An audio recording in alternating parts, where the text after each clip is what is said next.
আসসালামু আলাইকুম রহমতুল্লাহি ওয়া বারাকাতুহু। আলহামদুলিল্লাহ রাব্বিল আলামিন ওয়াসসালাতু ওয়াসসালামু আলা নাবিয়িনা মুহাম্মদ ওয়া আলা আলিহি ওয়া সাহবিহি আজমাইন ওয়া মান তাবিআহুম বিইহসানিন ইলা ইয়াউমিদ্দিন, আম্মা বা'দ। সম্মানিত সুধী, আবু হানিফা রাহিমাহুল্লাহ সম্পর্কে বিদআতপন্থী মাজারপন্থীরা, এমনকি যারা মাজার পন্থী নয়, তাদের ভিতরেও এই আকীদা, এই কথা আমরা শুনতে পাই, তাদের জবান থেকেও শুনতে পাই। সেটি কি? যে ইমাম আবু হানিফা রাহিমাহুল্লাহর ফজিলত, তার সম্মান মর্যাদা উল্লেখ করতে গিয়ে এ কথা তারা বলে থাকেন। তাদের যারা জাহেল শ্রেণী বা মাজার পূজারী শ্রেণী, অতি ভক্তিকারী শ্রেণী, এটা বলে থাকে। আমি মাজার পূজারী থেকে শুনেছি, এবং এমনি দেওবন্দি, মাজার পূজারী নয়, দেওবন্দি, তার থেকে শুনেছি যে আবু হানিফা রাহিমাহুল্লাহ কাবা শরীফে ঢুকে, কাবাতুল মুকাররমাতে ঢুকে উনি এক পায়ে দাঁড়িয়ে 15 পারা কোরআন পড়েছেন। এরপর আরেক পায়ে দাঁড়িয়ে, মানে ভিন্ন পায়ে দাঁড়িয়ে আর 15 পারা কোরআন খতম করেছেন। এভাবে এক রাকাতেই তিনি গোটা কোরআন শেষ করে দিয়েছেন।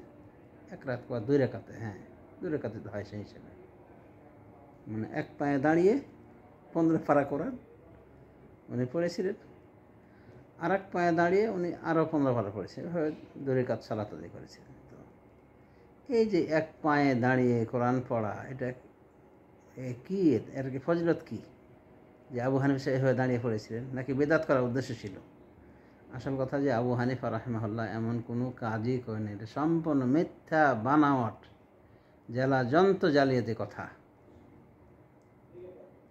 তো এই সমস্ত মিথ্যা কথায় কান দিয়ে কোনো লাভ নেই।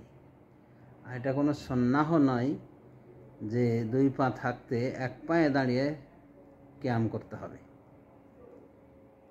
তো এই ঘটনাটি বলা যেতে পারে যে এক প্রকার মানে অসম্ভব এবং জালিয়াত ঘটনা। তো জালিয়াতরা এইভাবে আবু হানিফা রাহিমাহুল্লাহর নামে কত কি যে মিথ্যা আরোপ করে বানিয়েছে, তার একমাত্র খবর মহান আল্লাহ হয়ে রাখেন।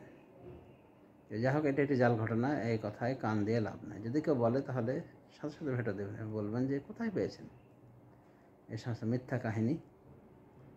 আর এর থেকে আবু হানিফার ফজিলত ফুটে উঠে। বিদআত করেছে, 2 পা থাকতে এক পায়ে দাঁড়িয়ে কেন এভাবে উনি কোরআন তেলাওয়াত করবেন? তো যাই হোক, এটি একটি জালিয়াত ঘটনা।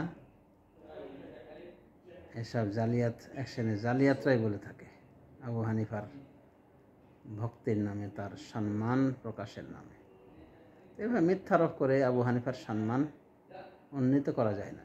আবু হানিফা রাহিমাহুল্লাহ একজন সম্মানিত ইমাম, তার সম্মানের জন্য যথেষ্ট যা কিছু রয়েছে সিরাতে এবং তার ছাত্ররা যা কিছু বলেছিল, এতেই যথেষ্ট। তো এইভাবে এক পায়ে দাঁড়িয়ে থাকার ঘটনা বলে আবু হানিফাকে বরং সম্মান নয়, বরং আরও ডাউনে দেওয়া হয় যে আবু হানিফা রাসূলুল্লাহ সাল্লাল্লাহু আলাইহি সাল্লামের সুন্নাহ বিমুখ ছিলেন। কারণ রাসূলুল্লাহ সাল্লাল্লাহু আলাইহি ওয়াসাল্লাম 2 পায়ে দাঁড়িয়ে ইবাদত করেছেন, আর উনি এক পায়ে দাঁড়িয়ে এভাবে ইবাদত করেছেন। আর এভাবে 2 রাকাতে কোরআন শেষ করা, এটাও বলা যেতে পারে একরকম অস্বাভাবিক বিষয়। তারপরও আমরা যদিও মেনে নিতাম, কিন্তু এটি কোনো সুন্নাহ সম্মত পদ্ধতি নয়, সম্পূর্ণ বিদআতি পদ্ধতি এক পায়ে দাঁড়িয়ে এভাবে ইবাদতবন্দি করা। সুতরাং এক পায়ে দাঁড়িয়ে থাকার এই ঘটনাটি, এটি সঠিক কোনো ঘটনা নয়, নির্ভরযোগ্য কোনো ঐতিহাসিক তথ্য নয়। আল্লাহ হেদায়েতের মালিক।